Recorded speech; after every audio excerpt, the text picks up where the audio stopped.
এখন এতদিন পর্যন্ত শুনতাম মায়ের দোয়া পরিবহন আছে, আজকে মাননীয় সদস্যের কল্যাণে দেখলাম বাপের দোয়া কমিটিও আছে।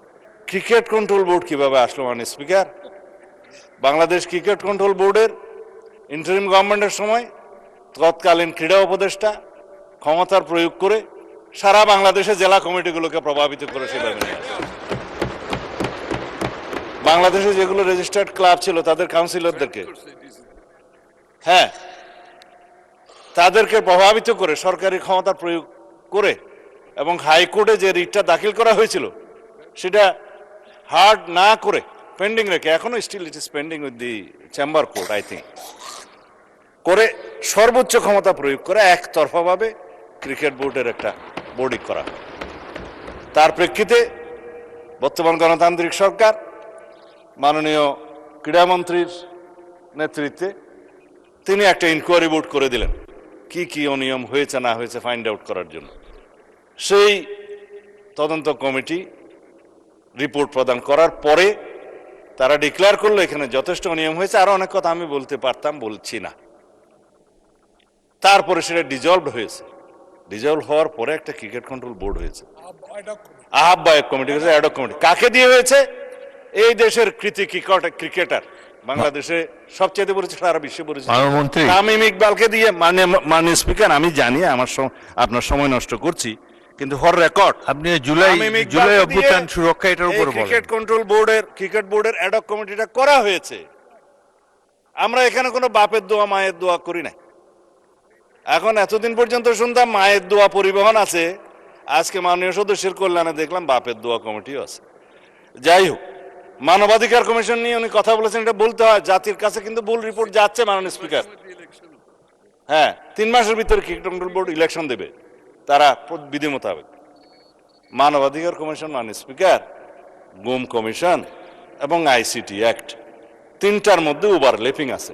আইনমন্ত্রী পরিষ্কার করে কয়েকদিন আগে বলেছে আমরা একটা স্বাধীন মানবাধিকার কমিশন করতে চাই যার সাথে মিল থাকবে গুম আইনের, যার সাথে মিল থাকবে আইসিটি আইনের। কারণ গুমের কারণে যে বিচারটা আইসিটি কোর্টে এখন করা হচ্ছে, আইনটা পরিবর্তন করে যার সাজা যাবজ্জীবন এবং মৃত্যুদণ্ডও আছে খুব সম্ভবত। ইনভেস্টিগেটিং এজেন্সি তাদের আছে, প্রসিকিউশন টিম আছে, তদন্ত টিম আছে। তারা প্রসিকিউশন যখন একটা চার্জশিট দাখিল করে, ওরা বলা হয় ফ্রেমিং অফ দি চার্জের আগে ফর্মাল চার্জ দাখিল করে। এই ফর্মাল চার্জ দাখিল করার পরে ইভেন সেই ইলেকশন করার জন্য আর উপযুক্ত থাকে না।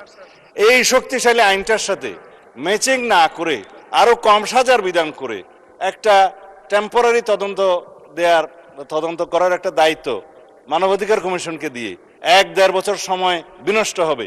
তার চাইতে যিনি ভিকটিম, গুমের ভিকটিম, সরাসরি যদি আইসিটি অ্যাক্টে মামলা দায়ের করতে পারে, সেখানে তদন্ত হবে, তদন্তের জন্য আলাদা অর্গান আছে, প্রসিকিউশন টিম আছে, সেইটা ম্যাচিং না করে একটা গত ইন্টারিম গভর্নমেন্ট একটা, আমি বলবো বালখিল্যপনা একটা আইন করে দিয়েছে। এবং সেটার সাথে মানবাধিকার কমিশনের একটা সিমিলারিটিস থাকবে। স্ট্রং মানবাধিকার কমিশন আমরা করতে চাই। এখন যে মানবাধিকার কমিশনকে যে সমস্ত ক্ষমতা দেয়া হয়েছে তার সাথে স্টেক হোল্ডারদের আলাপ আলোচনা ছিল না। স্টেক হোল্ডারদের সাথে আলাপ আলোচনা করতে হবে। We have a hill tracts problem, বাংলাদেশে এলজিবিটিকিউর প্রবলেম আছে। আমাদের সামাজিক এবং অর্থনৈতিক এবং ধার্মিক সমস্ত কালচারকে মিলিয়ে তারপরে আমরা এই দেশের উপযোগী আন্তর্জাতিক মানসম্পন্ন ইনশাআল্লাহ মানবাধিকার কমিশন বিল আমরা এখানে আনবো, সেটা আমাদের কমিটমেন্ট। তার সাথে এগুলো বাধা দেওয়ার কিছু নেই। বিশ্ববিদ্যালয় এবং বাংলাদেশ ব্যাংক দখল কারা করেছিল মাননীয় স্পিকার ইন্টারিম গভর্নমেন্টের সময়, সেটা এই দেশের মানুষ জানে।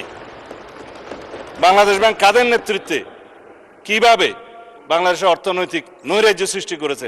আমরা মনে করেছিলাম বাংলাদেশের অর্থনীতিটা পুনরুদ্ধার করার জন্য তারা কাজ করবে, বিপরীত করেছে। আমরা এখন সাফার করছি। আর বিশ্ববিদ্যালয়, সমস্ত বিশ্ববিদ্যালয়ের ভাইস চ্যান্সেলর সহ অন্যান্যদেরকে কারা নিয়ন্ত্রণে নিয়েছিল মানুষ, এগুলো আমরা বলতে চাই না। এই ফ্যাসাদে আমরা যেতে চাই না। যাই হোক মাননীয় স্পিকার, আমি বিল উত্থাপন করতেছি যদি আপনি অনুমতি দেন।